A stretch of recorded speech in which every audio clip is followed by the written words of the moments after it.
Good morning. Welcome to Tabs on Tap. I'm Tabitha Hassell. Believe it or not, it's episode 115 today. Who would have ever thought we would have gotten this far and just barely, we're just barely there. Good morning, Glesna from the Upper Peninsula of Michigan. Hopefully, you're having some beautiful weather today. As you guys can see, I'm a mess. My hair is a mess. I I wake up, believe it or not, I was up at 5 a.m. this morning. I didn't go to sleep till 1 a.m., but I jumped up and was getting ready. But, I think maybe if I decided to start the show at 7:20, I might actually be on time at 7:30. But, I'm writing out some different things. I don't write down full notes. I just write down like keywords and just to remind me of different stories. And of course, as I'm doing, all these other news stories are popping through, in my notifications. I'm like, oh, we got to talk about this and this and this and this. That's why you just can't write it the night before. You just can't do it. It has to be the morning of. But always trying to bring at least the latest of the news that's out there. And we've got some lots of news today, that's for sure. Good morning, Allison. Hopefully, you guys all had a fantastic weekend. It was a very short, quick weekend for me. Thank you to everyone who said hello or happy birthday to my son, Zachary. His birthday was Saturday. So we went to he's a car enthusiast to say the least. We went to what is that called? I can't remember the exact name of it, but it's the Corvette Museum out in Effingham, Illinois. It was a pretty neat place, actually. If you ever have the opportunity to go, if you're a fan of Corvettes, that would be your place. It was pretty, and they even have one that's for sale. So of course that got his mind thinking. Now he's rushing around thinking, he used to have a Corvette, then he sold it, and now he wants to buy it back or another one back. So we'll see how that goes. Good morning, Kim. And other than that, I went out this weekend. I've been trying to become more self-sustainable, which is I think something we all need to do. And one of those goals has been to build an orchard. So last season, I planted a couple fruit trees, just bought 8 more fruit trees. I bought 3 apple, 2 cherries, and let me think, 1 more Asian pear, and two peach. Did I say peach already? 2 peach. So 3 apple, 2 peach, 2 cherry, and then another Asian pear. I already have Asian pear, and but it's a long road, and it's so funny because people will tell me, "Well, that's crazy. Why would you want to do that?" Because we won't even see fruit, in our lifetimes, which we will, or we won't be able to, we won't have any fruit from these trees for 3 to 5 years. Quite honestly, it just doesn't matter. It really doesn't matter because eventually you will. And we have to stop thinking about today. Let's think about the future. Hopefully my son will still be around and this house will be around and those trees will be growing. And my niece, of course, is around. And even if I'm not here to see them grow, big and large, someone will be. So we've got to do our best to plant trees, whether that be nut trees or fruit trees or, pretty flowering trees. If not for us, then for future generations, because, life doesn't end with us. We have to think about other people as well. Good morning, Dottie. Trees should be planted in the fall. Dottie, I think a lot of people have mixed views on that. A lot of people plant them in the fall. A lot of people plant them in the spring. You just have to do it, from what I'm understanding, in their dormant stage. So I'm going to try to get them all planted this week. That's my goal. But then I worry because we're supposed to potentially have another freeze or another frost. Now, when I bought them, the guy told me you just have to coat them in water the night before. So if you think it's going to freeze or frost, you coat them in water and then that protects the buds. Now, I don't know if that's true or not. I might just keep them inside until then. Allison, you're starting your spring cleaning of your flower beds and gardens. That's a really good idea. I need to do the same thing. I have not, but I need to. And Dottie says trees should be, you planted in the fall. If you don't plant for the long haul, there won't be any. You got that right. What and good morning, Stephen Leonard. And you're right. Wildflowers too. Also have to plant wildflowers. I've got a ton of seeds. If you saw how many seeds I have, you would think, how in the world will you ever plant all of those seeds? And I probably won't be able to, but I'm going to try. I bought some poppy seeds last week, and I've been reading and trying to study. Every time I buy a seed, I try to read and study up on that particular flower, how to grow the seedlings and so on. I've been hearing a lot of good things about people taking poppy seeds and freezing them in ice trays of water and then planting the ice cubes, around the areas you want these poppies to grow. And people said they have a lot of success with that. And I kind of hate it. Where I used to live, we had poppies. It was a house that had been there for a really long time, and one owner. And I think these people probably back in the 50s when the house was built in 1950, planted all of these beautiful flowers that came up every year, and poppies was one of those things. And I really miss those. So I did go out and get those poppy seeds. But again, I have so many flowers. I have so many seeds, thousands upon thousands. But I'm just working my way through them a little bit at a time. And it's hard. If you guys are busy like me, I kid you not. After I get up in the morning, do the show, go straight from here, and I'm working. Even if it's at home, I'm still working 13, 14 hours a day. And it is difficult, but you just have to find time when you can. I find that if I get everything ready and then I rush in, get my dirt spread out in my little seed trays and then get my seeds in there, I put them underneath.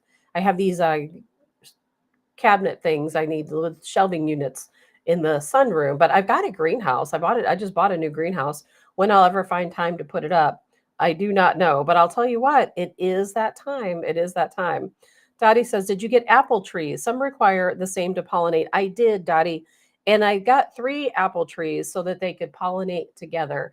So I'm told by when I bought them that I was doing the right thing. So we hope, but I'm going to be definitely asking for a lot of advice along the way because I know absolutely nothing about planting trees or gardening. I've grown tomatoes, green peppers in the past, some hot peppers, and that's the extent of my gardening.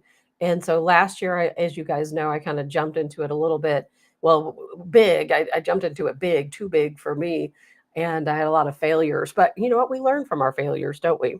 I'll be doing what Allison is doing. I need to get out there and get that garden spring clean and get things going. It's like I don't really know what to do because last year, oh my gosh, I planted probably 200 different types of tomatoes. Well, not different types, but probably about 50 different types, 200 plants. But I started out with, around 1,000 tomato seedlings. And, some of them made it and some of them didn't in the very end.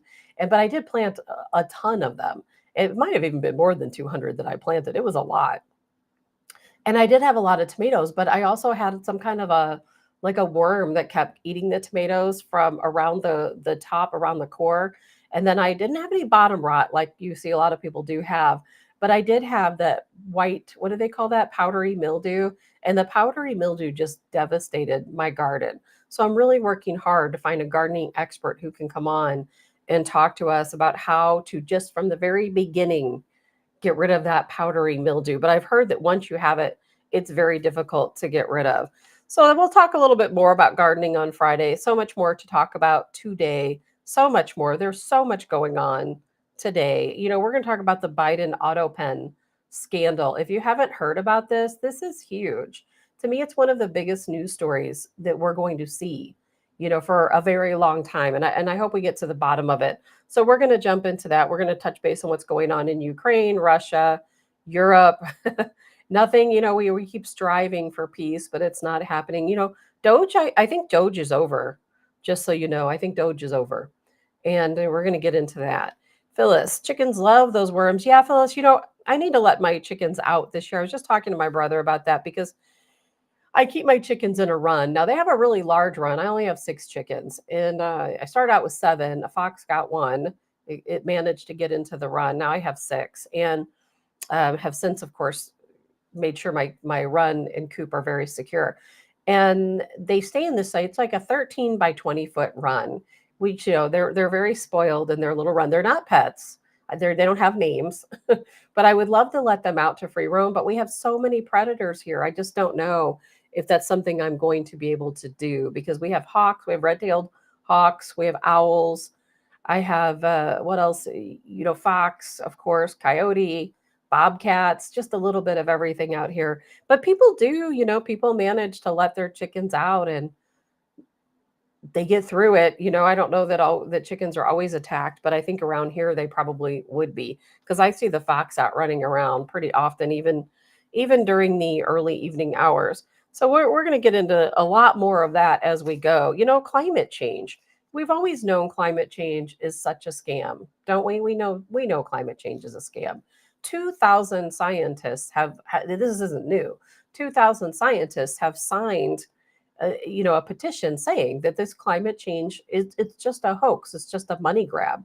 And then we find out that Joe Biden, using his auto pen, of course, which we're definitely going to be talking about here shortly, that Joe Biden signed off $20 billion into a couple of different climate funds that had just recently opened. So we have these climate funds who are taking in money, billions of dollars, and they're not even held accountable. We have no idea where that money is going. And of course, people are really starting to speak out from Congress. I've always said Congress is silent. Even the Republicans in Congress have been silent. We all know all of this fraud is taking place, but they don't step up. They don't step up, because they are probably getting kickbacks too. Finally, we're starting to see some people step up and say, hey, yes, people are getting kickbacks. This is where the money is going. That's why we're having all of these climate crisis. Ooh, it's a fake money grab. Good morning, Robert. And Allison says, so do bluebirds. We have boxes around our garden. That's what I'm going to do, Allison. I'm going to put bluebird boxes around my garden. Good morning, Karen. And so Biden, $20 billion. This is taxpayer money. Now, one group in particular called the Climate United Fund, $8 billion not accounted for. Can you imagine that? So another NGO, and what happens, just like we talked about last week, is these NGOs, they start out of nowhere. Anybody can start an NGO, by the way. They file for these government contracts. The government gives them billions of dollars, and then no one is held accountable for it. I really think that what happened under Joe Biden's administration is that the floodgates were open for fraud and theft is really what happened. It's almost like they knew he wasn't competent, and what is the term for it? I know you guys know, speaking of chickens, something about a fox guarding the hen house or something like that.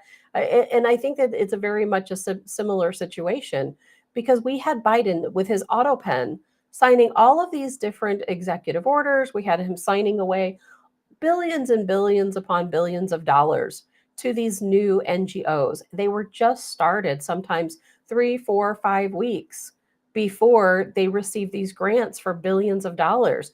And when they trace down the owners, the people who started some of these companies, some of them are quite familiar names, some of them are groups of people.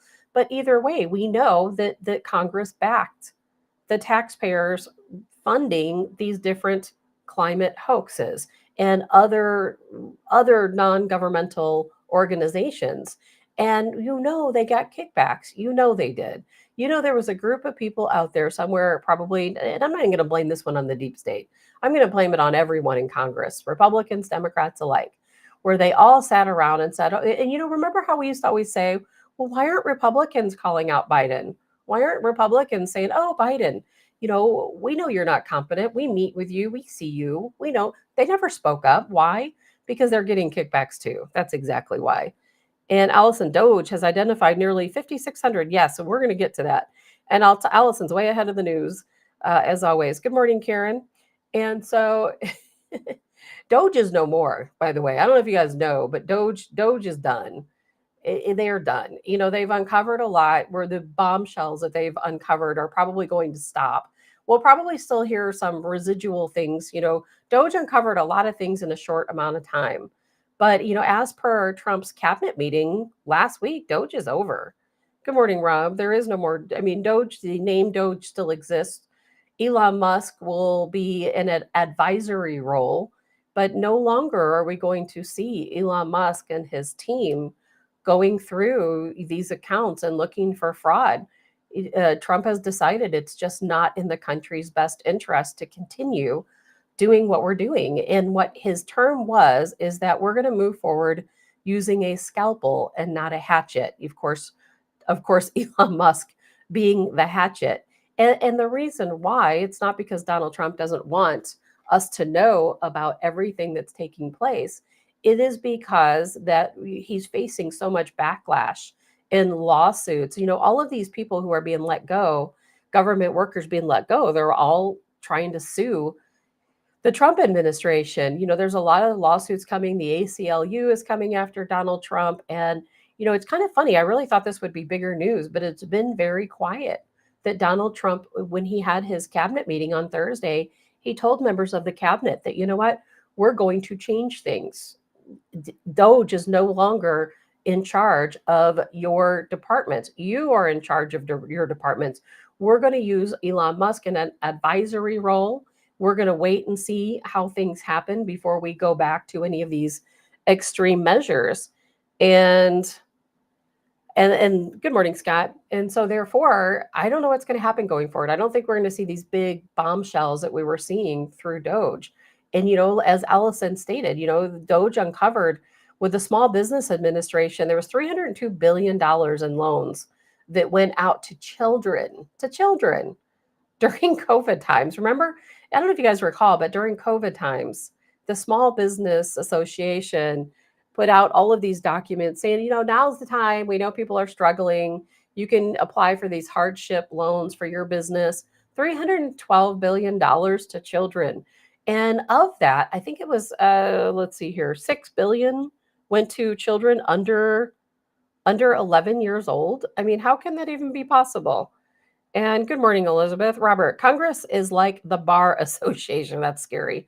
It's a fraternity that works together for themselves, not the client, not the citizen or the taxpayer. We have all been deceived to believe in justice. Yeah, there is no such thing as justice. There's no arrests. I don't know if there's any arrests coming.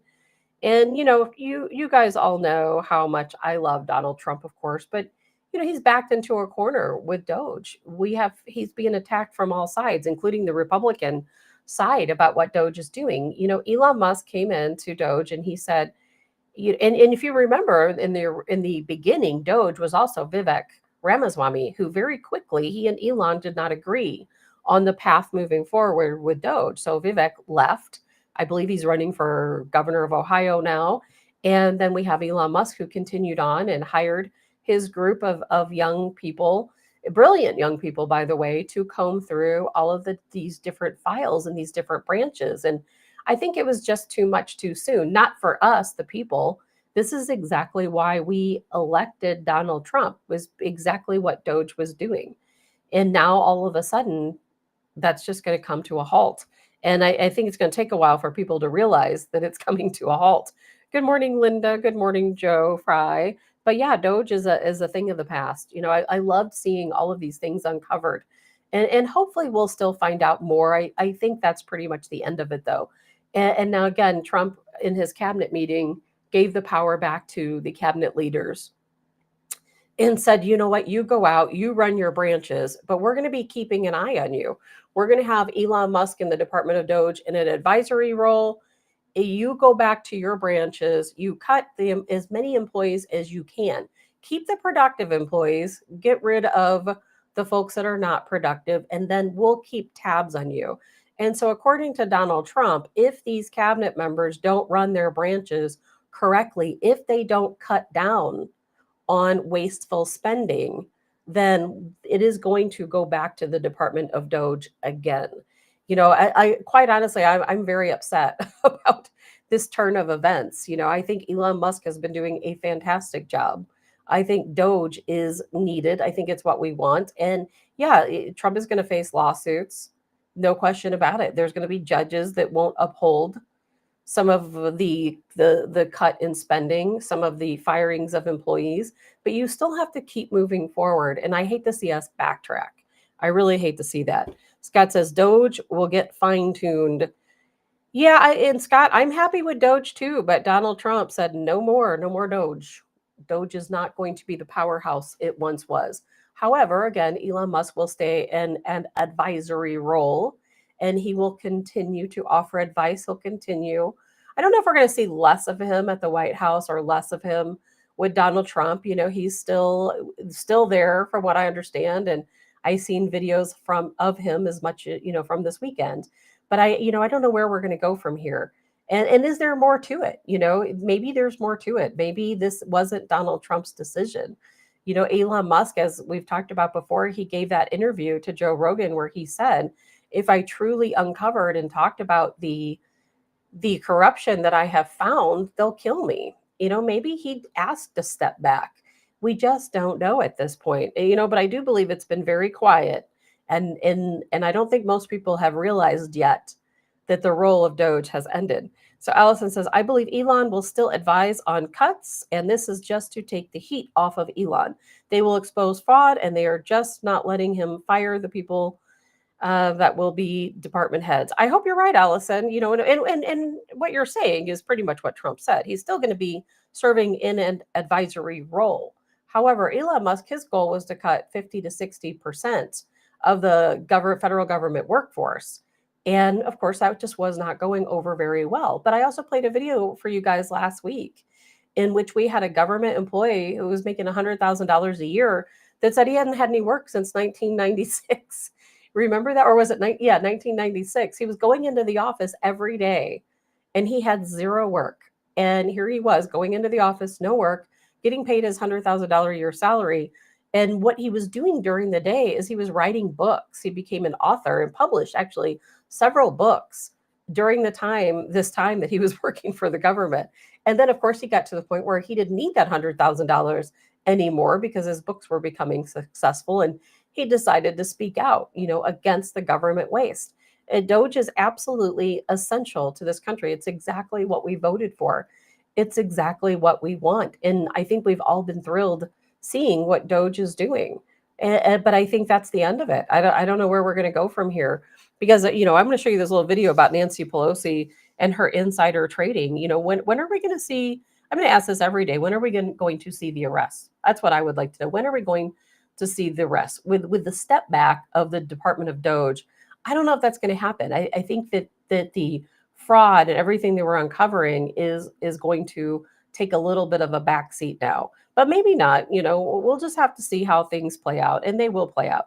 I'm going to play this quick clip here for you. I'm going to talk to you about Biden auto pen scandal, because this is probably the craziest thing that's happened in any of Everyone's favorite stock trader, Nancy Pelosi, has made some trades to start 2025, so let's dig into them. Now, the first one I want to call out is this one right here. Tempest AI Incorporated, TEM is the ticker symbol. She bought up to $100,000 of call options in this healthcare AI company. The company essentially uses AI to make lab results more accurate by connecting the results to the patient's medical data. With 95% of the top 20 pharma oncology companies partnering with this company. Sounds pretty important, and of course people are buying the stock alongside Nancy right now, sending it up to over $46 a share. And this company is going to do $1 billion in revenue this year, so something to keep an eye on. Now our next trade is selling 31,600 shares of Apple stock. And for those of you trying to do the math, that's nearly $8 million worth of Apple stock. She sold the Apple stock and now it's down 13% over the last month. How does she do it? Now finally, she purchased up to $1 million worth of these call options for a company called Vistra Corporation. And of course, their stock is already up 35.5% in the last 2 weeks. They're a nuclear power company that's partnering with big tech companies like Microsoft, Google, and Amazon to help power their data centers. If you want to read the report for yourself, just Google periodic transaction report and then type in Nancy Pelosi and it'll pop.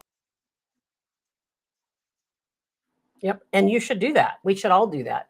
I mean, I kind of wish I would have been following Nancy Pelosi's trades all along. And I don't know how these people find trades of specific people. I have no idea. And I hope they never look at mine because mine are so erratic. Like $5 here, $100 here. And I pretty much lose every single time. But Pelosi wins every time, doesn't she? Why? Because she has inside knowledge. That's why. I don't. I'm just taking some guesses. I read something that sounds like it might be a good idea, and I buy a few stock options. But, the stock markets, it's a sham. It is. And I hate to say that because I know so many people who work in the world of stocks, some really great people. But the stock market, it really is just a sham. It is to make wealthy people wealthier.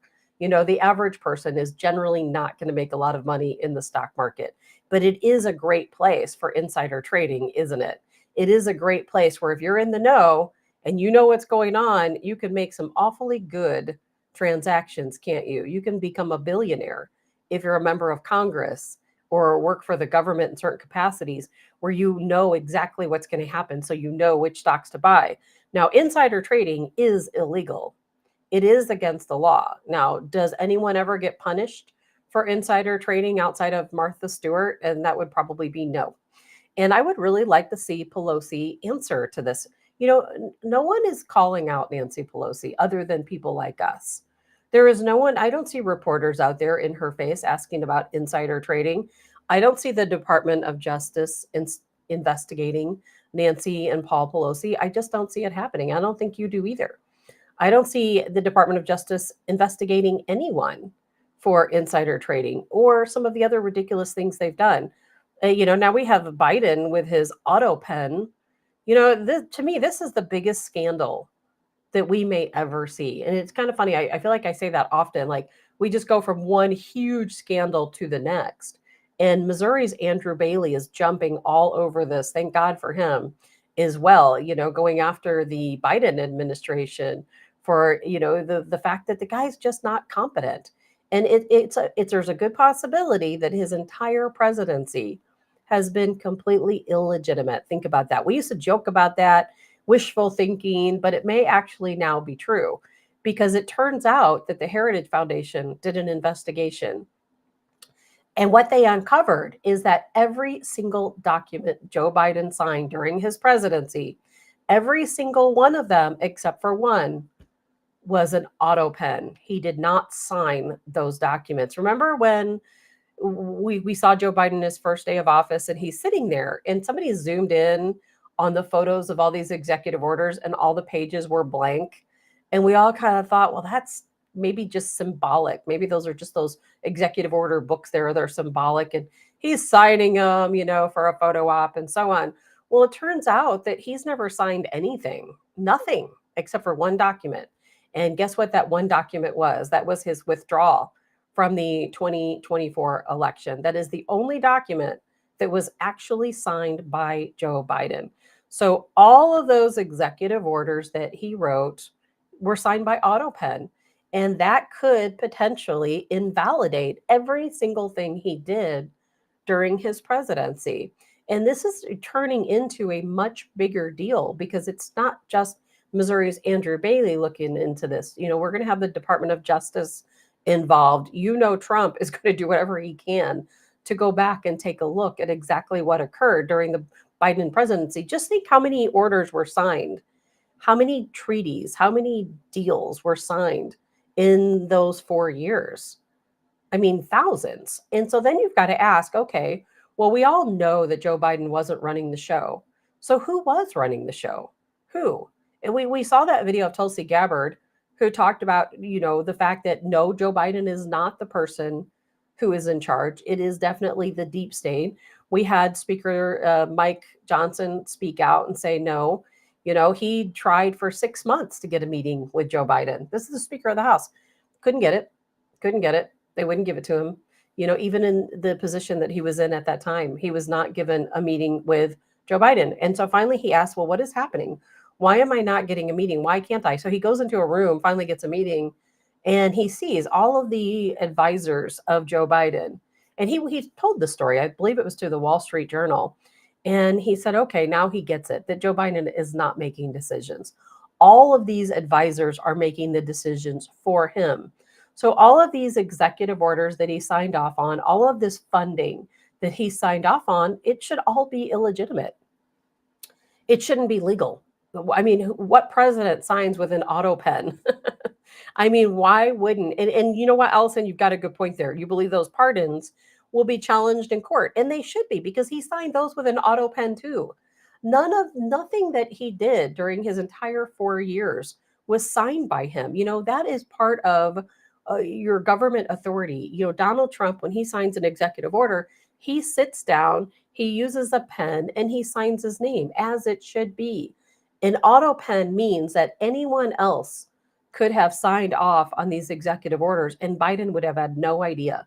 Do you guys remember over the years, all of the different questions reporters would ask Joe Biden, and he would have no idea what they were talking about.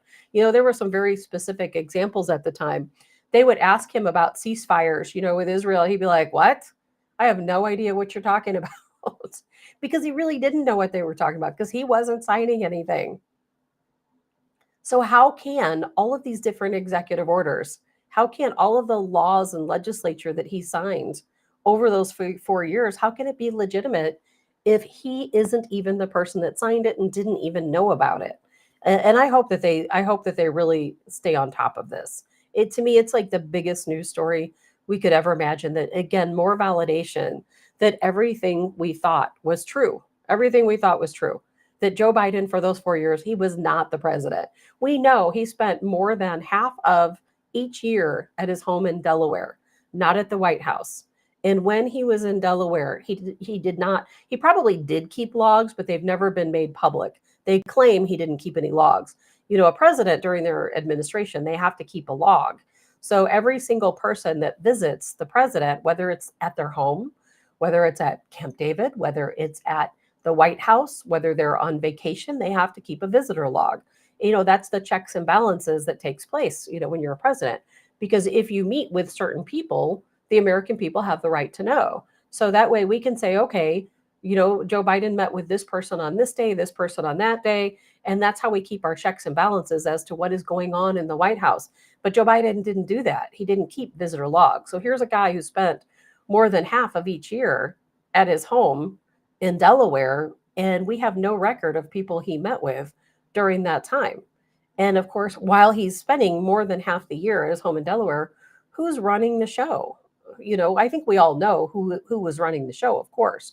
And but we need some accountability for this. I don't think we'll ever see accountability.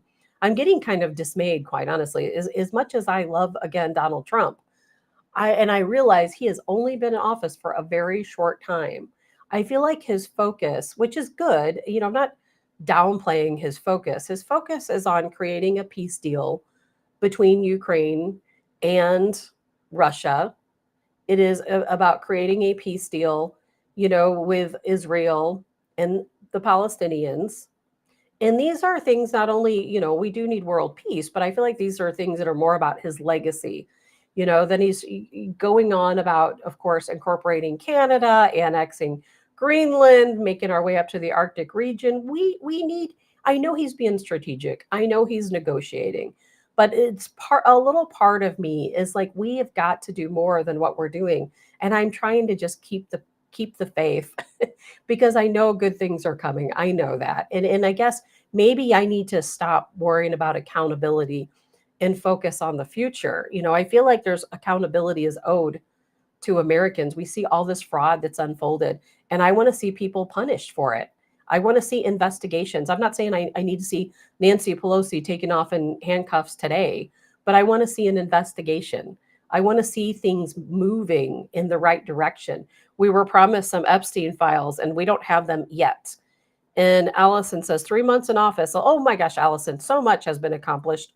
And that's why I said I'm not trying to dump on Donald Trump. I love the guy. I love everything he's doing. And I know he has only been in office since January 20th. I mean, here we are. What is today, March the 10th? So, I mean, he has made leaps and bounds in the time that he is here. There's no question about it. And I know we have to focus on these mineral deals, with Ukraine and with Russia. I know there's so many things that we have to focus on besides accountability. And I just have to trust and put my faith that he has the right people in charge who are going to go after and give us the accountability we're looking for. And again, it's not, the problem isn't with Donald Trump, it's with me, because I'm wanting to see these things happen and they're just not happening. I feel like we should have seen the Epstein files on day one, and that's to no one's fault. The FBI wouldn't turn them over. I don't expect us to see the P. Diddy names because that's still an ongoing investigation. There's so many things that I just want somebody to say, you know what? We know that people like Pelosi were guilty of insider trading. We know they stole your tax money. We know that our country is heading into a very serious recession, probably actually a depression, not because of what Donald Trump is doing, but because of what happened during Biden's administration, because no one was guarding our money. during the Obama, or during the, probably Obama too, during the Biden administration. It was really an open forum for stealing, is what happened. So here we have Biden completely incompetent. We have the deep state running the show. We have these advisors running the show.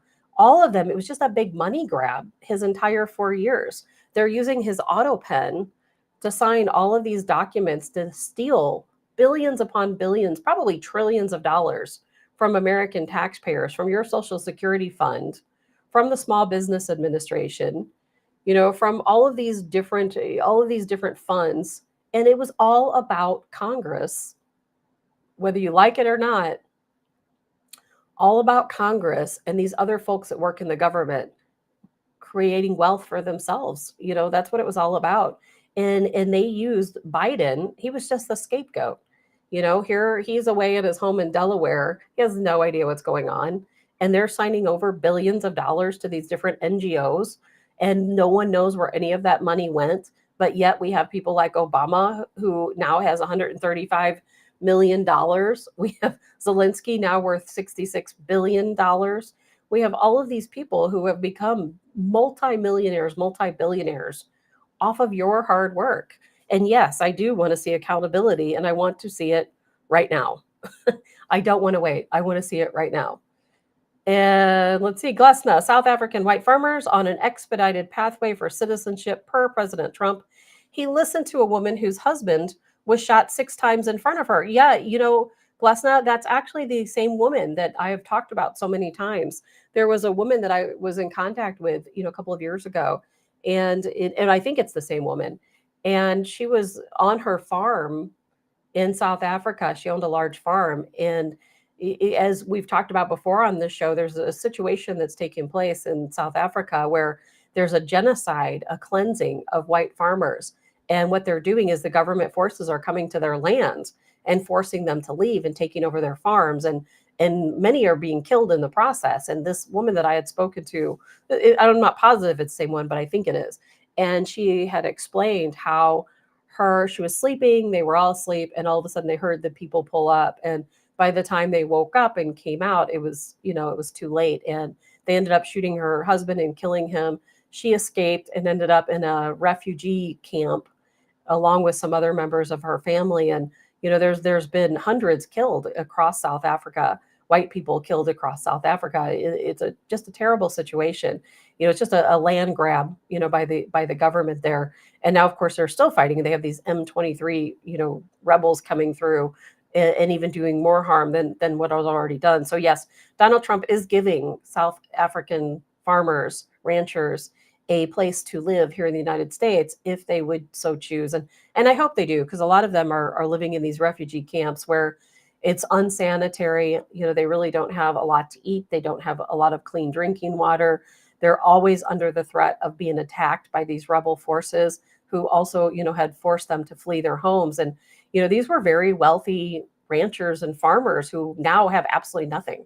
They have nothing. Everything they had was taken from them, including their lives. And a lot of the women, of course, sexually assaulted, forced to flee their homes. Just a terrible situation. And Abe says, yes, investigate and prosecute. Abe says, Dem voters won't believe any of the DOGE findings without someone taking the fall. Mary says, I imagine there are things we do not know that the president is dealing with. Mary, well, of course. Donald Trump has his plate full. There's no question about it. He has his plate full. He is working on the future of America. I'm dwelling on the past. He's working on the future.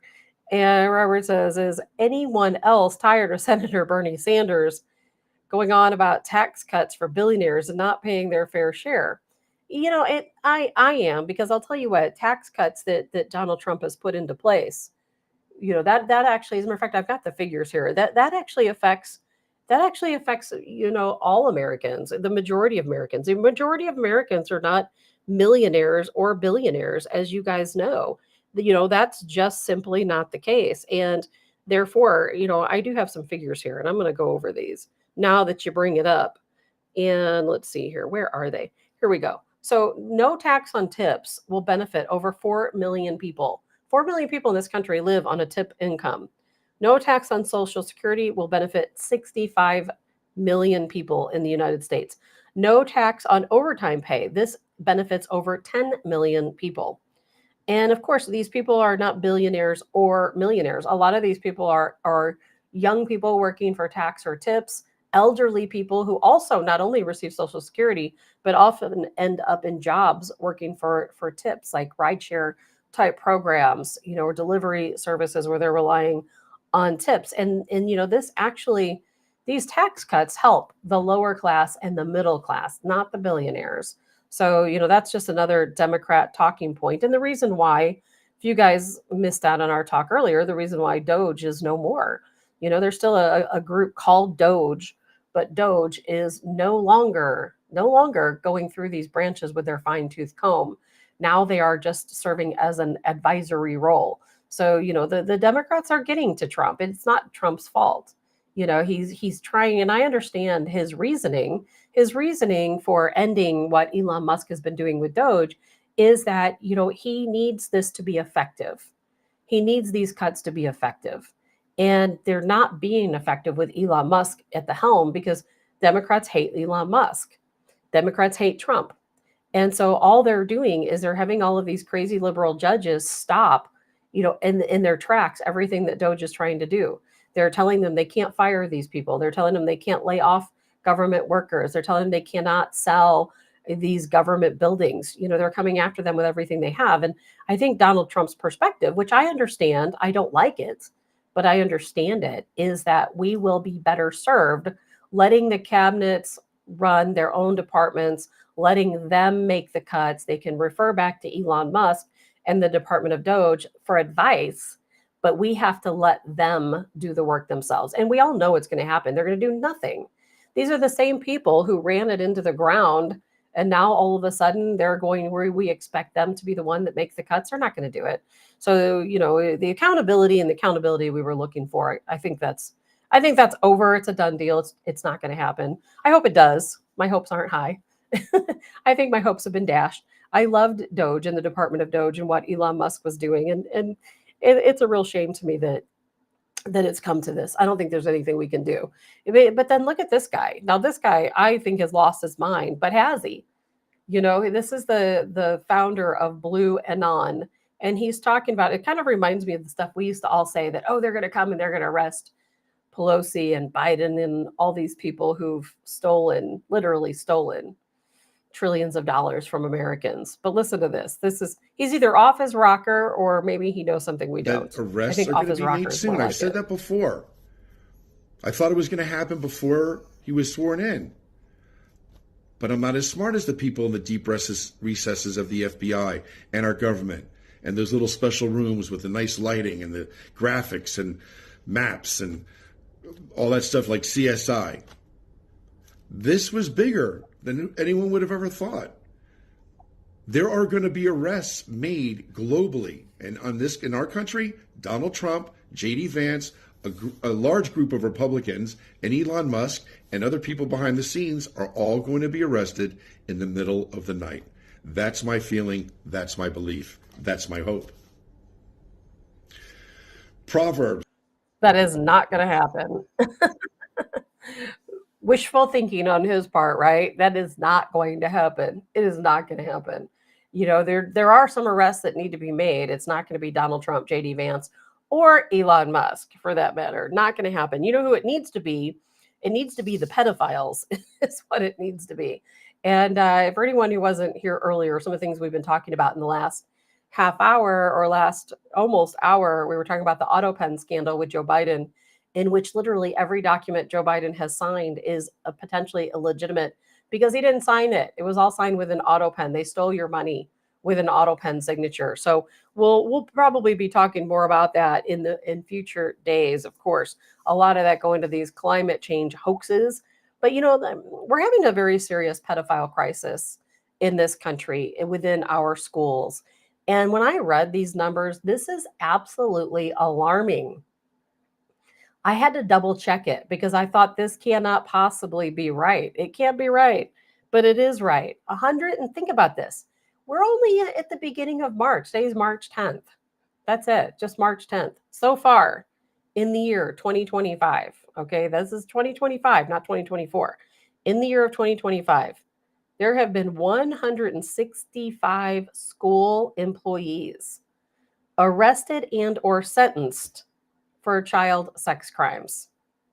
Can you imagine that? Now, some of these people were arrested previously and are just now being sentenced in 2025. Some of them are just being arrested in 2025 and not quite yet to the sentencing phase.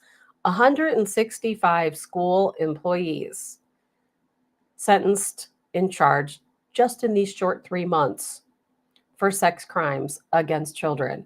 And I see these things happening, and I know you do too. I don't know what's going on, why I didn't see them before, and all of a sudden I'm seeing them now. Maybe because social media is allowing it. I'm not really sure. But here lately, every time I look on my news feed on social media, I'm seeing another pop up. And that's just here in Missouri. I can't imagine what it's like in other areas all across, the country where this person has been charged, picked up and charged because they were assaulting, a child under 12 years old. Then the next day, I'll see two more people arrested. This is just local. This isn't even across the country and not school employees. These are just regular people. We in this country, we are facing a very serious crisis. Pedophilia has just gone crazy. It's gone through the roof. And I blame some of these LGBTQ groups, not the people, not people who are gay or trans, because 99% of those people would never be okay with someone harming children. But this is, I think, exactly why, countries like Russia have declared that LGBTQ organizations are terror groups. And it's not because people who are gay are bad people or would harm children, or because people who are trans are bad or would harm children. Most of these people would never harm children. But the problem is that the tiny 2% of people that belong to the LGBTQ organizations, and many of them are the people running these organizations, have been caught in very serious situations where they have committed crimes against children. And a lot of what we're seeing, it's more the advertisement. We have these groups going out talking about minor, they retermed it, minor attracted. So they're basically giving this okay to say that it's okay to be attracted to children. They tried to change the name of the game, and it's just disgusting. It absolutely makes me sick. And Robert says, not surprising to me, pedos work where the kids are, predators protected by predators. That's exactly right. That is exactly right. And I'll tell you what, I know, where do these pedophiles gather, right? They gather around children. Wherever the children are is where they gather. So clearly schools is going to be the number one location. Daycares, number one location. Churches, again, right up there on the list. Youth groups up on the list. Look at the Epstein. That's exactly what they did. They preyed upon children who are at these disadvantaged youth camps. How do we protect the children from this sexual abuse? We've got to find ways. Just here locally, just read a story last week where there was a guy at a local daycare, I think it was Webster Groves, who was assaulting children, young children, I think under the age of 5.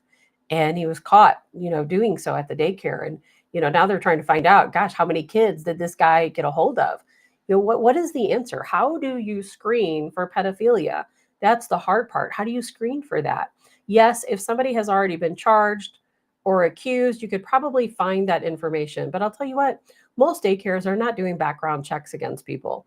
And it's not just men either. I was looking at the list of these 165 teachers and or not necessarily teachers, but school employees, and many of them were women. It's not just men, it's mostly men, but many of them were also women. Joe Fry says, Comet Pizza. Alice says, last summer I served on a jury in Franklin County for a child sex abuse case with incest. He was found guilty, given 75 years. It was very depressing to have to listen to the evidence. Yeah, Allison, my mother served on a jury for a case that was very similar, not in Franklin County, but in the city of St. Louis, where the evidence against these people was just atrocious. And the judicial systems, they don't help, because in the case that she had to listen to, the situation was that there was a lot of evidence that the prosecutor wanted to present, and the court wouldn't allow it. And I think that they should have been allowed to. If there was prior cases of sexual abuse it should have been allowed. We have the foster care system, adoption networks. There is so much abuse that goes on against children. It's like, how do we stop it? How do we stop it? Do we need federal mandates where if you're going to work at a daycare center, no matter what the size of the daycare center is, that you need to have a background check? And then even if you have a background check, it's not necessarily going to find anything. I mean, how do you know if somebody has child pornography at home on their computer or on their cell phones? There's no way to know these things. I don't see how we can stop it outside of where do we, how do we prosecute these people? Maybe a deterrence would be that if you get caught molesting a child, sexually abusing a child, you're going to get an automatic death sentence. I don't know what the answer is, but we know that it's certainly, that's not what's happening, because we see these people released and they're back out on the streets and abusing children again. But schools, 165, think about that, 165 school employees just here in the year 2025. It's insane, either being sentenced or have been arrested, charged with sex crimes against children. It is a real pandemic in this country. Who would have ever thought? I know when I was a kid, never would I have thought that I would be standing here right now talking about that we have a pedophilia crisis in our country. And I know these things happen, and I think they've been happening for a long time, probably far longer than any of us even think about. I know when I was in school, I had a teacher who at the time was a perfectly normal teacher, never, seemed strange. But I know later on, after long after I had graduated high school, he had been arrested and charged with crimes against children. And I was really surprised by this because I remember him very well. And never at that time would I have ever thought any such thing would actually happen. But I do remember one creepy teacher in school. Back then, of course, I grew up in the 80s. So back then, we all wore our little flash. Remember, you guys who are old enough to remember those little flash dance shirts where you had your little tank top and then you had your shirt that kind of drifted off your shoulder, back then. And I can remember one time I had a writing English teacher. He asked me to stay after class and was talking to me about something. I don't even remember what, but I remember that he had his hand on my shoulder and lifted my shirt up, and kept smiling at me weird. And I thought, this is like the strangest encounter I've ever had. And I'm not saying that guy was dangerous. He didn't do anything to me or, touch me in any way. But I remember thinking it was strange because back then your teachers just did not touch you, and it was really weird when he did that. And I remember then thinking that guy is eventually probably going to get in trouble. But it wasn't. It was actually the other guy who was very straight-laced, who you would have never thought. So this stuff has been going on as long as history has been around, adults harming children. But we have to find a way to make it stop. We've got to protect the kids. Robert says, jail doesn't seem to be a deterrent. No, jail does not. On many crimes, castration or death, what does the Bible suggest? Yes. I don't know what the answer is. I think death, if you ask me, might be the answer. Allison said, needs to be the death penalty if you harm a child. Mary, anyone harming a child in any way needs severe punishment. They do. But here's the thing, let's just say that when somebody is arrested for sexually assaulting a child and we throw them in the jail, well, guess what? There are so many of them out there. Our jails will be full. We'll have to build skyscrapers to house all these people. That's why I say maybe death is the answer, because you know what? You have these pedophiles that go in to prison or jail, and then they're supposed to be rehabilitated. They're let go just to go out and commit the same crime again. Very rarely do we have people who have committed crimes against children and then they're released and they just go on to live a normal life. Once that ideology, it's part of them. They cannot get past it. I don't believe they can get past it. I don't know what the answer is, but there needs to be an answer. Lori said, I just assumed that daycares and such did background checks in their employees. If not, that should be a must. I agree, Lori, but the problem is small daycares, there's really not a lot of regulation. I could post a sign tomorrow or advertise in my community that, hey, I'm not officially opening a daycare, but I'm going to watch, up to X number of children in my home every day. And who's going to even know, that I'm doing that? And then when you, of course, do file for an official daycare, how many daycares there are in this country? Think about how many daycares are just in your county. Does the government really have the ability to go out and check up on these daycares? And I'm sorry to say, but and I wish that DOGE would have gotten to the CPS, and I know there's other terms for it, DHS or whoever they are that comes out and checks on children's well-being. They didn't get that far, and now that DOGE has been kind of put to the sidelines, I don't expect that to ever happen. But just think, had it happened, all of what we would see, the abuse that has taken place within these systems. We've all read those cases. I just read one the other day where these children have suffered horrific abuse, in the hands of their own parents, quite often, sometimes foster parents, sometimes adoptive parents, but most often their birth parents. And that these CPS folks have been called out, that these social workers have come to the home. And some of these cases, I saw one the other day where this poor little boy who did pass away, he weighed, I think it was like 30 pounds. He was, I think, 12 years old. I mean, nothing but skin and bones. And why wasn't this kid taken out of this home? They were keeping him in a cage. It was just awful. I can't even talk about it. It just makes me sick. Absolutely makes me sick. Robert, let's see. Our society has many different definitions of child. Obamacare says 26, drinking 21, voting 18, smoking, etc. And then there is the child charged as an adult. Other cultures, 13 is an adult. Everything can get so confusing. Liberalism is a mental disorder. Yeah, the ages can get very confusing because it is a different mature age at so many different things. That's for sure. But I mean, we're suffering here in our country. For a lot of different reasons, and it's something we really have to tackle. We really have to get on top of that. Have you guys seen these accusations from Julian Assange, who claims that the CIA, he did an article with Tucker Carlson. By the way, Tucker Carlson, did you see, he's being sued by Ray Epps? You remember Ray Epps, of course, from January 6th. And I was just looking at some photos of Ray Epps just early this morning, him standing there with these people who we know are not conservatives. We know they're not. It's very obvious. They stop behind some bushes. They put on their patriot wear, red, white, and blue. And then on top of it, of course, they put their black helmets and their other, gear on. And they were the ones, of course, creating all the mayhem and chaos and destruction on January 6th. They were Democrats, not conservatives, not Republicans. And so Ray Epps is suing Tucker Carlson. I can't wait to see how all this plays out. Ray Epps belongs in prison. That man belongs in prison. Why is it that they use facial recognition to go after all these different conservatives and patriots who all ended up in prison? But Ray Epps, who was also there, who also participated in a much more harrowing way, this man has never served a day in jail, not a day. So he's suing Tucker Carlson. I'll be interested to see how all that plays out. Donald Trump is suing Capital One, by the way, Capital One Bank, because of all of the accounts they canceled after January 6th.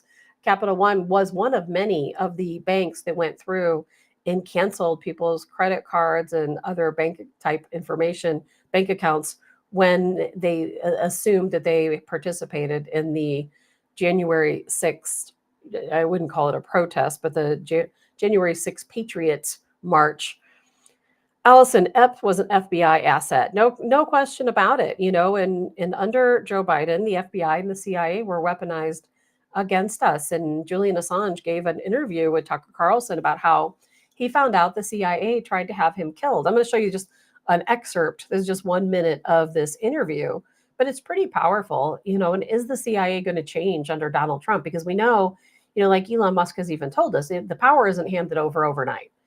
Donald Trump just doesn't take a seat in the chair at the White House and all of a sudden the CIA completely turns around and starts obeying everything that Donald Trump wants. The same for the folks at the top at the FBI. So we're just going to have to see how things work out. But I thought this was kind of interesting. I'm going to show you this quick clip here. Drew up plans to kidnap and to assassinate me within the Ecuadorian embassy in London and authorized going after my European colleagues, subjecting us to theft, hacking attacks, and the planting of false information. My wife and my infant son were also targeted. A CIA asset was permanently assigned to track my wife, and instructions were given to obtain DNA from my 6-month-old son's nappy. The criminalization of news-gathering activities is a threat to investigative journalism everywhere. I was formally convicted, by a foreign power for asking for, receiving, and publishing truthful information about that power while I was in Europe. Journalists should not be prosecuted for doing their jobs. Journalism is not a crime. It is a pillar of a free and informed society. So think about that. If we know the CIA was weaponized against, certainly against freedom of speech, but was it also weaponized against Julian Assange? And I hope we get to the bottom of that. There's nothing we can do about it. Nothing will be done about it. But it is kind of interesting to know that he probably barely escaped captivity with his life. It's pretty wild. And thankfully for Donald Trump, he's now at least able to remain safe with his family. The FBI, the IRS, the CIA, all weaponized against Americans. And I know I've been going on a lot about accountability and how I want to see these people, held accountable. I don't think it's going to happen. I'm waiting. I'm going to be patient. We've got, 4 more years to go. So we'll see where things go. I know I want it done now today, but I really am trying to be patient. I am trying my best. But Donald Trump, he's doing a lot of things. I'm sure you guys heard this. I'm all about protecting our law enforcement. And Donald Trump has signed an executive order that if you kill a police officer in the line of duty, you will be sentenced to death. And I think that's huge. I think that that's absolutely necessary. I think the same thing should go back to pedophilia, as we just talked about. A lifetime prison sentence, it's just not enough. Death is the only answer. And I know some people may or may not agree with that. I never was a big fan of capital punishment, but now I'm to the point where we need a deterrent. It's not about killing people necessarily. It's about the deterrent, that we have to have a deterrent, that we have all of these people running around our country, harming our children, harming our police officers, wanting to harm us. Eventually it will be us. So they'll make their way through all of the other groups, and eventually it'll just be us, your average citizen.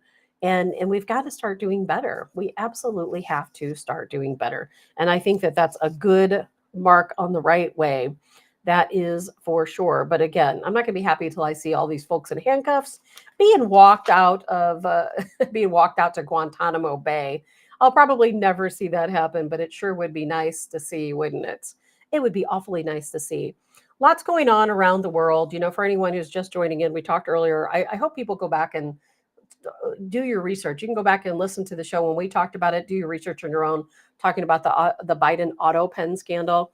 Just absolutely insane, the fact that our government, Congress, and the deep state were able to steal trillions of dollars, billions of trillions of dollars using Biden's auto pen. Absolutely insane. You guys have probably heard Israel, they're going to halt electricity to Gaza. Donald Trump, I want to see accountability.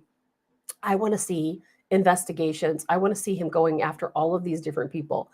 And I know I just have to wait, because in the meantime, as I said, Donald Trump is making leaps and bounds, trying to create peace in Russia, between Russia and Ukraine, trying to, help out in this situation, create peace between Gaza and Israel. But, it's a slow process. It's a very slow process. Now we've got Syria in the mix, which we're going to talk about, which we may become militarily involved in. It's a good possibility. So we got the situation now, Israel cutting off electricity to Gaza.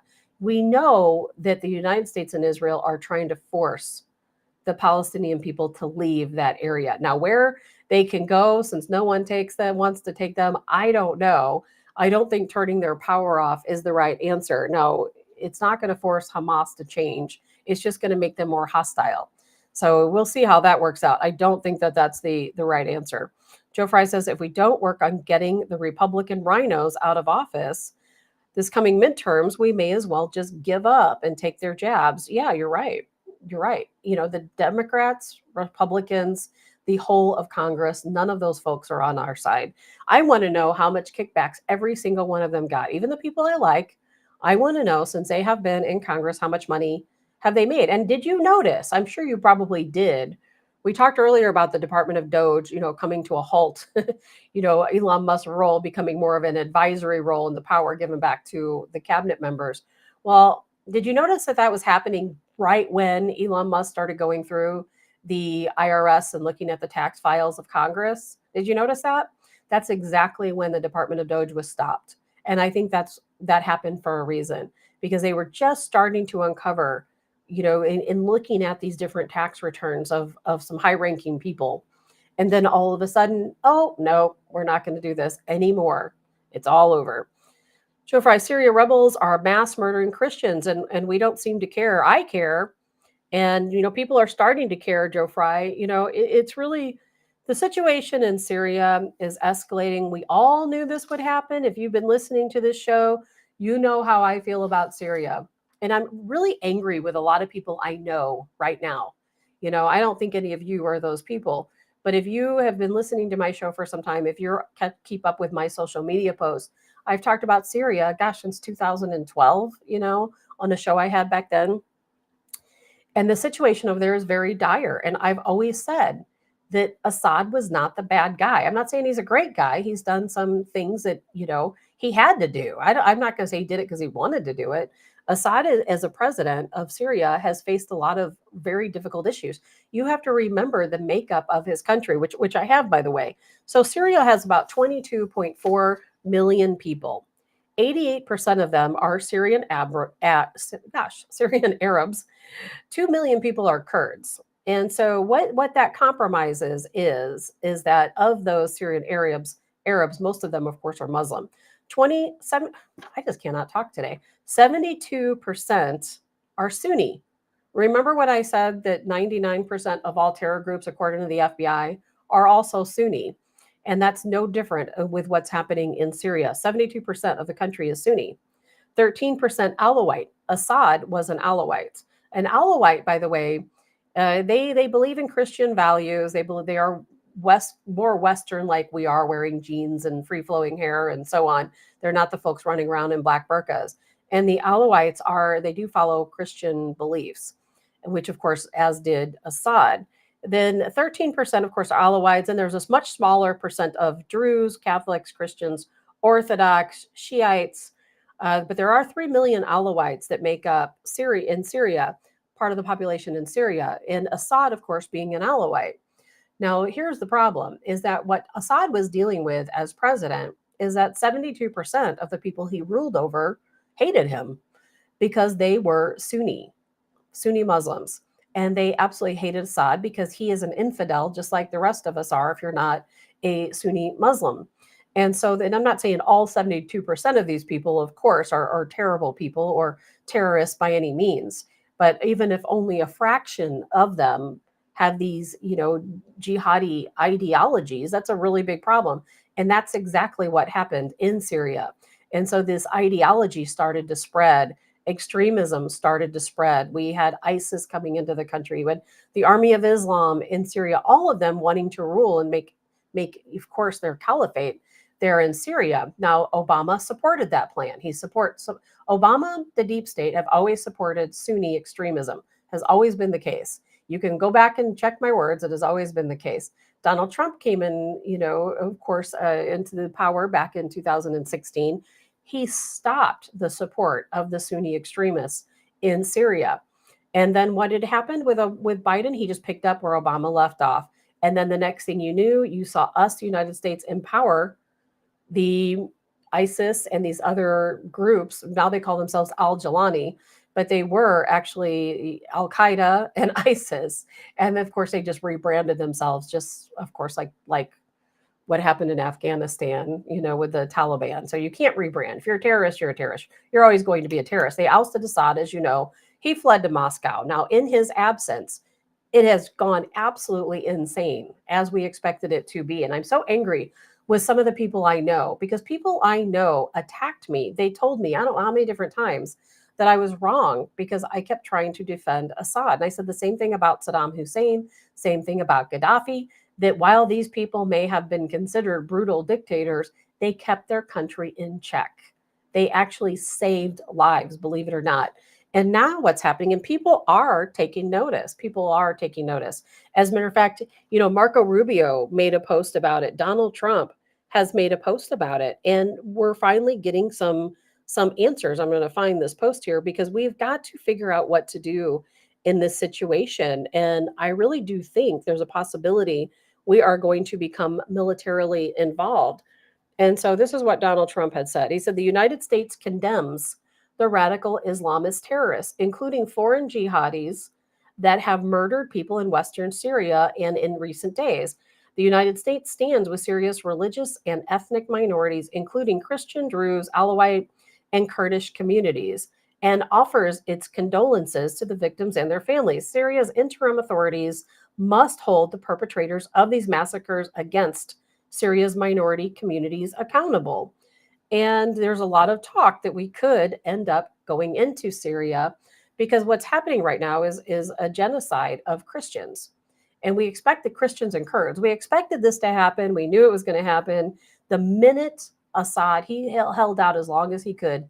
The minute Assad left Syria and went to Moscow, it was over for these people, completely over. They knew they were going to lose their lives. At this point, I've heard at least 350 have been killed by these terror organizations who now rule Syria, and many more are, many more certainly going to die.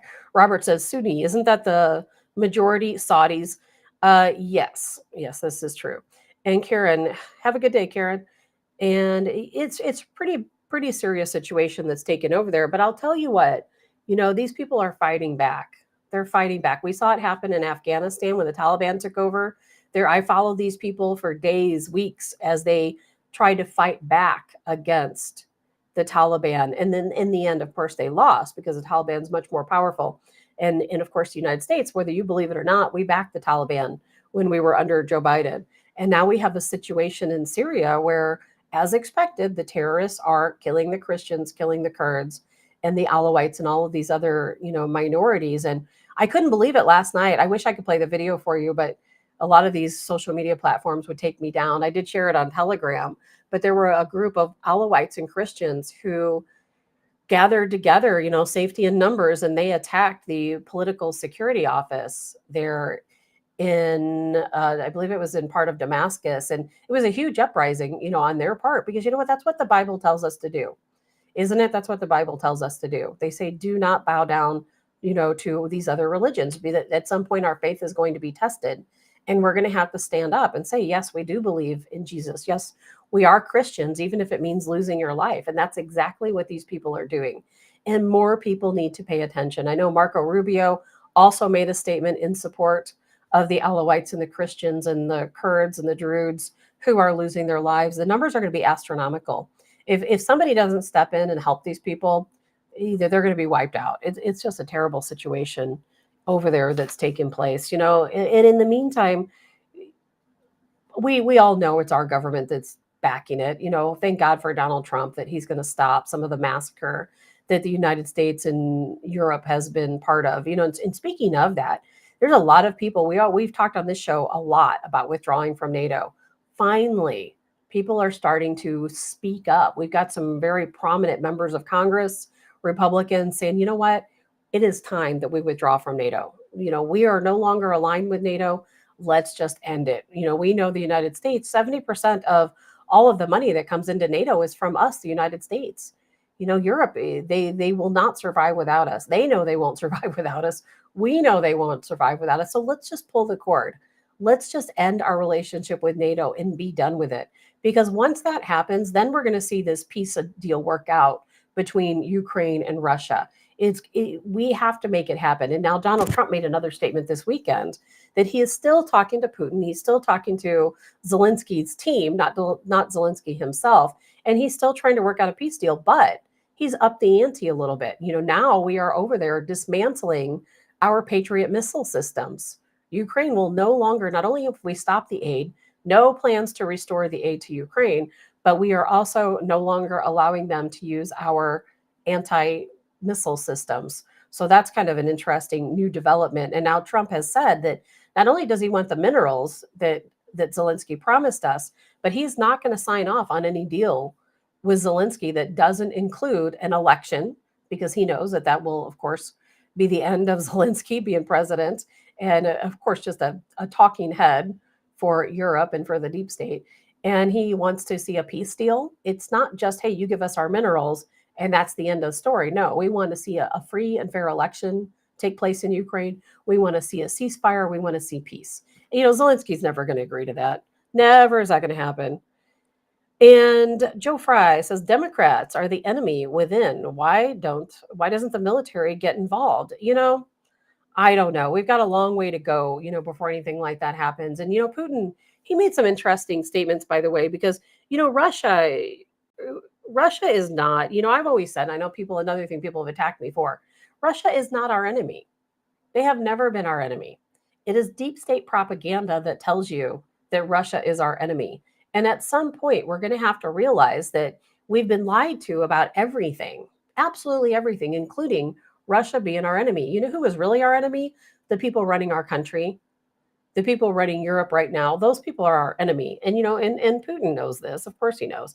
And now we've got the situation in Canada. You know, we thought Trudeau was bad.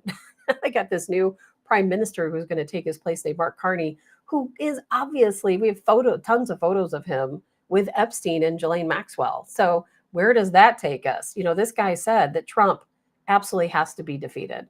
He hates Trump. It's kind of, I feel bad for Canadians. I had really hoped that when Trudeau stepped down, someone better would take his place and we'd finally see some patriotism, you know, return to Canada. And unfortunately, that's just not happening. And I hate it for my friends in Canada because there is no way they're going to want this Mark Carney running the show. But Putin gave a pretty dramatic speech the other day to Europe. You know, Europe, by the way, their defenses are down, I've heard 50%, because they, like the United States, gave so much money to Ukraine, billions of dollars. Canada gave Ukraine $20 billion, really put their country at jeopardy. You know, they're a smaller country and they don't have $20 billion to spare, but yet they still gave it to Ukraine. So this was what Putin's statements were made. He made quite a few really interesting statements. And this was to the people. He made this statement to the people of Europe, not to the government, but to the people. And he said, Russia has never been and will never be your enemy. He said, we don't want your land, we don't want your resources, and we don't want your territory. He said, look at how wide Russia is on the map. Russia is twice the size of the whole of Europe. What would we need your land for? And he said, you know, we are not the one who is causing your country to fail. He said, who provided Europe with affordable gas and raw materials for decades? Russia. He said, who sacrificed 20 million lives in World War II to free Europe from Nazism? Russia. Who was the first to send medical aid to Europe during COVID-19 pandemic?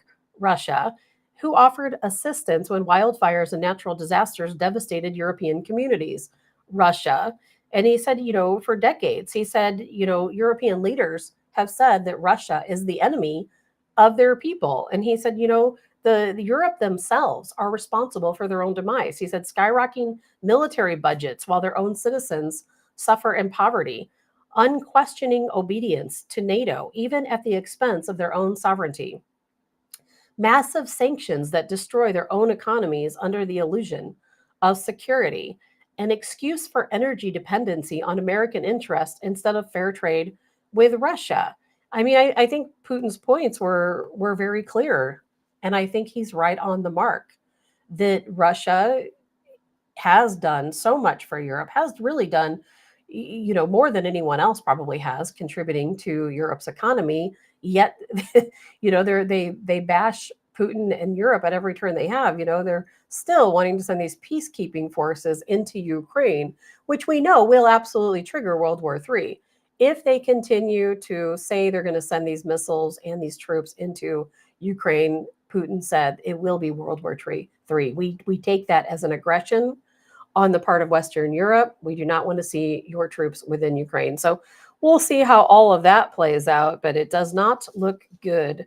Things are moving along slowly but surely. You know, I only got one last thing that I'm going to have to make a run for it. And you know, we talk a lot on this show a lot about Congress and what a disaster Congress is. And there are people who I really wonder how they ever got elected into Congress. I really think that we all need to just run ourselves. I think we'd make such better representatives of America than some of these other people. It used to be Cori Bush in the spotlight. Remember? So Cori Bush was always saying stupid stuff. Now we have Jasmine Crockett. Have you guys heard this? This is one of the most insane things I've ever heard in my life. It is not a criminal violation to enter the country illegally. It's not a criminal. It's a crime. It's not a crime, which is why they're so frustrated, because they really want our local law enforcement to go out and round up people when they could be looking out for the murderers and the sexual abusers as well as the robbers. They want them to go and round people up on civil accusations. And that is pure insanity. That is pure insanity.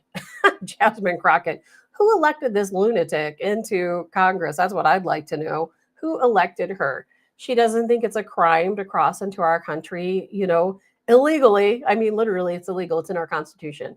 Yes, no, you can't. You can't just walk across the border and come on in. It just doesn't happen. It is against the law. Anyway, Mary says the woman is off her rocker. Yes, she is. Where do they find them? Where do they find them? And, we're going to talk more about Biden's auto pen scandal in the coming days as the situation unfolds. And just a reminder to anyone who didn't hear that, we have Missouri Missouri Attorney General Andrew Bailey going after Biden, challenging his competency over those 4 years. And part of the Heritage Foundation, they did an investigation that revealed that Biden never signed a single document. The only document with his actual signature on it was his withdrawal from the 2024 election. Quite telling, isn't it? All of these funds, all of these executive orders, all the legislature that passed during those 4 years of his term, all illegitimate, all signed by AutoPen, not by Joe Biden. He didn't even know what was going on most of the time. So we'll continue talking about that as that unfolds. We'll continue to talk about the end of DOGE and how their new role will play. No longer, of course, we're going to hear those stories about I'm sure there's still things that they've uncovered we haven't yet heard about, but nothing new, because they are no longer going to be going through these various departments and uncovering fraud, sadly enough, just as they got to the IRS and looking at the Congress tax documents. Of course, it had to stop then. Well, all right, it is time for me to go. I have to make a run for it. I have to work.